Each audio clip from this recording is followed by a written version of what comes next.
Jumpa lagi di Opini Budiman.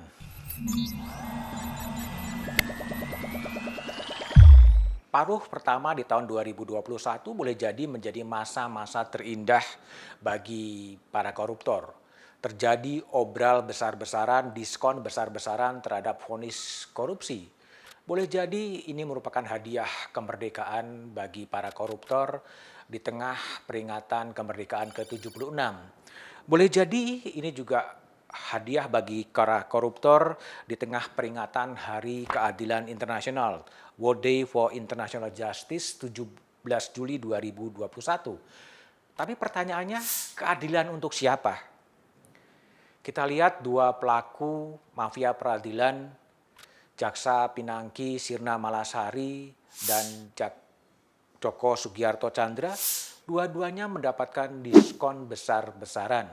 Jaksa Pinangki mendapatkan diskon 60%. Dari vonis 10 tahun penjara dikurangi menjadi 4 tahun penjara. Luar biasa memang.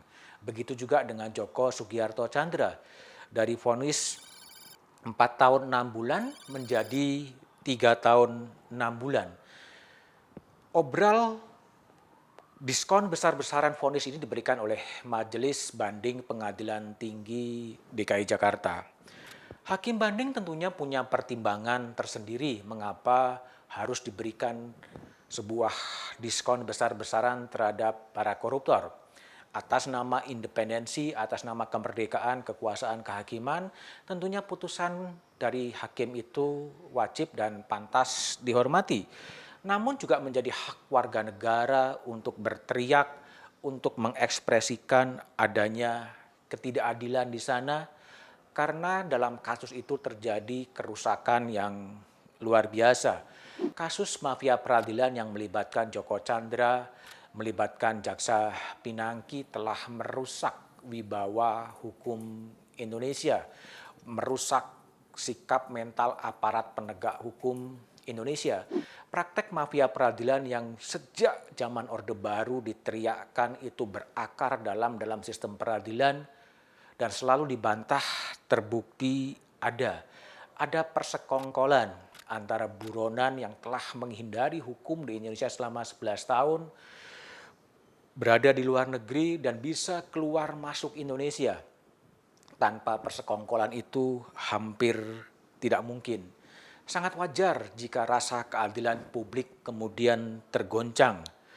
Perasaan tidak bisa menerima begitu saja terhadap pertimbangan-pertimbangan majelis hakim.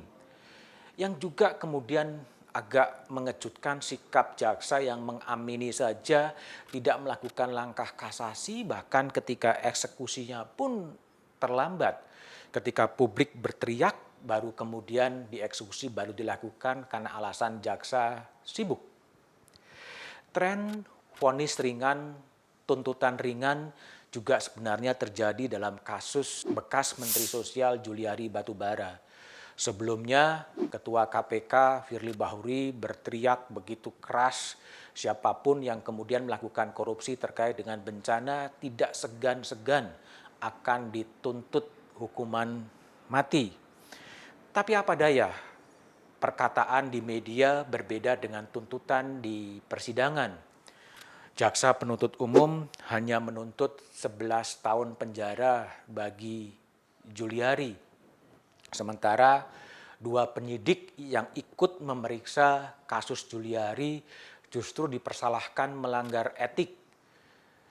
Seorang penyelidik bahkan diputuskan dewas, gajinya dipotong dan satunya diberikan teguran. Hal yang sama juga terjadi pada kasus ekspor benih yang melibatkan Edi Prabowo yang dituntut 5 tahun penjara.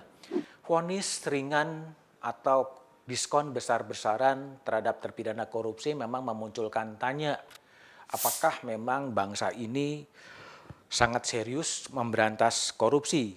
Catatan Indonesian Corruption Watch di tahun 2020, penuntutan rata-rata terhadap 1.298 terdakwa adalah 4 tahun 1 bulan. Sedang vonis rata-ratanya adalah 3 tahun 1 bulan berdasarkan rata-rata 1.219 perkara. Sejarah paling tidak memberikan gambaran bahwa pada pemerintahan Orde Baru yang disebut-sebut sebagai orde yang korup, pemerintahan Soeharto pernah menerapkan undang-undang subversi, undang-undang yang amat ditakuti terhadap dugaan korupsi Kepala Dolok Kalimantan Timur Budiaji. Jaksa yang kemudian menuntut 20 tahun penjara oleh Ketua Majelis Hakim Pengadilan Negeri Balikpapan, Saflarosa Budiaji, dituntut seumur hidup.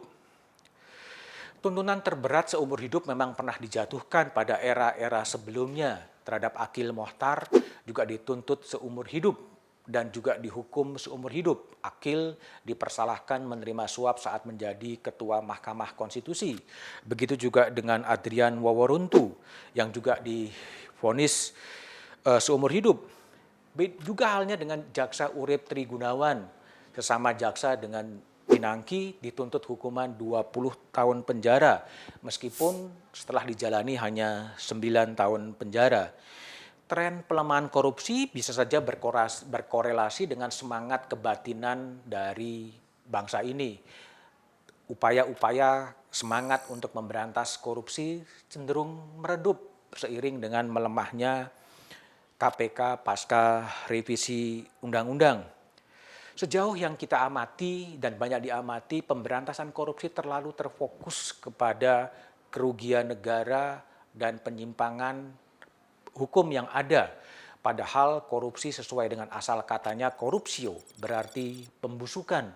Pembusukan kepada semua nilai-nilai yang ada, pembusukan pada pranata. Akibat dari pembusukan itu kemudian orang juga tidak malu kalau menggunakan otoritasnya secara melawan nurani, melawan akal sehat, dan melawan keadilan publik. Orang juga tidak malu memperjualbelikan gelar-gelar pendidikan. Itu dampak dari praktek korupsi yang sebetulnya membusukkan kehidupan masyarakat. Saya akan mengutip cuitan seorang mantan menteri, "Tegaknya hukum adalah mata air bagi keadilan sosial. Kini mata air itu tanpa penjaga. Penjahat, koruptor, penegak hukum berupaya mengotorinya. Jalan menuju kemanusiaan yang adil dan beradab kian terjal." Namun, apapun yang terjadi, janganlah pernah lelah untuk tetap mencintai Indonesia.